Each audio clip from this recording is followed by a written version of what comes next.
आगरा के दो गांवों में जहरीली शराब का कहर देखने को मिला है। थाना डौकी इलाके के कौलारा कलां, थाना ताजगंज के देवरी और थाना शमशाबाद के एक गांव में जहरीली शराब पीने से अब तक 10 लोगों की मौत हो चुकी है। वहीं इस मामले में मृतक के परिजन और ग्रामीण प्रशासन पर लापरवाही का आरोप लगा रहे हैं। उन्होंने कहा कि जिला प्रशासन और आबकारी विभाग मामले को दबाने में जुटा है। प्रशासन मामले में कार्रवाई न करके पोस्टमार्टम रिपोर्ट का इंतजार कर रहा है। लोगों का आरोप है कि प्रशासन दूसरी वजहों से मौत को बता मामले की लीपापोती में जुटा है। वहीं ग्रामीणों ने आरोप लगाया है कि उनके गांव और आसपास के क्षेत्र नकली शराब के केंद्र बन गए हैं। क्षेत्र में नकली शराब के कारोबार के बारे में पुलिस एवं अन्य विभागीय अधिकारियों से कई बार इसकी शिकायत की है, लेकिन किसी ने हमारी शिकायत पर ध्यान नहीं दिया। कौलारा कला के रहने वाले रामवीर के स्वजनों ने आरोप लगाया कि पुलिस ने पोस्टमार्टम के बाद दबाव बनाकर शव का आधी रात को अंतिम संस्कार करा दिया।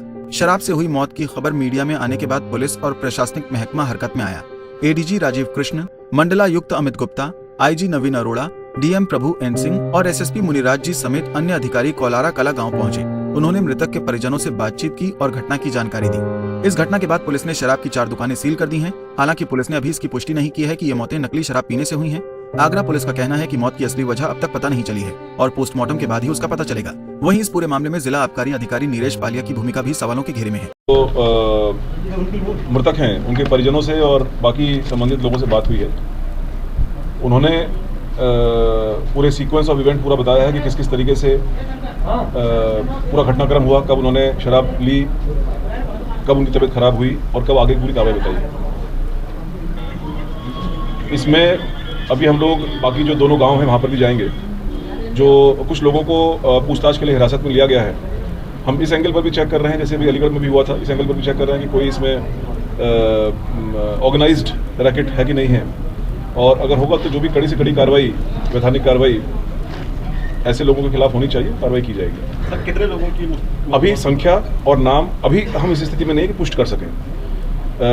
जो जहाँ तक मुलजिम की बात है, जहाँ तक डेथ की बात है, वो डेथ 10 लोगों का शायद डेथ हुई है अभी तक, 9 या 10, उसमें अभी कंफर्म नहीं है।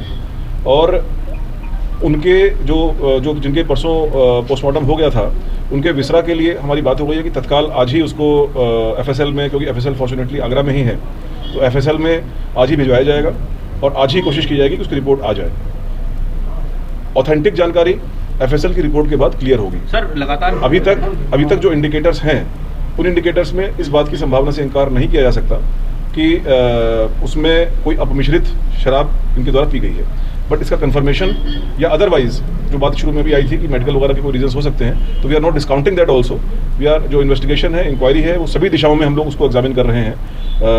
अपमिश्रित शराब की दिशा में भी, मेडिकल की दिशा में भी, जहरीली शराब की दिशा में भी, और एफएसएल में भेजने के बाद भी सारी चीज़ों को हम लोग चेक कर रहे हैं और जो भी सत्यता होगी वो सामने आप मान रहे हैं सर, कहीं ना कहीं कुछ ना कुछ तो हुआ है। शराब कहीं अपमिश्रित है या डाउन क्वालिटी की है? आप मेरी आधी बात को बात कर रहे हैं। मैं कह रहा हूँ कि मैं सभी एंगल जितने भी हैं सभी को देख रहा हूँ।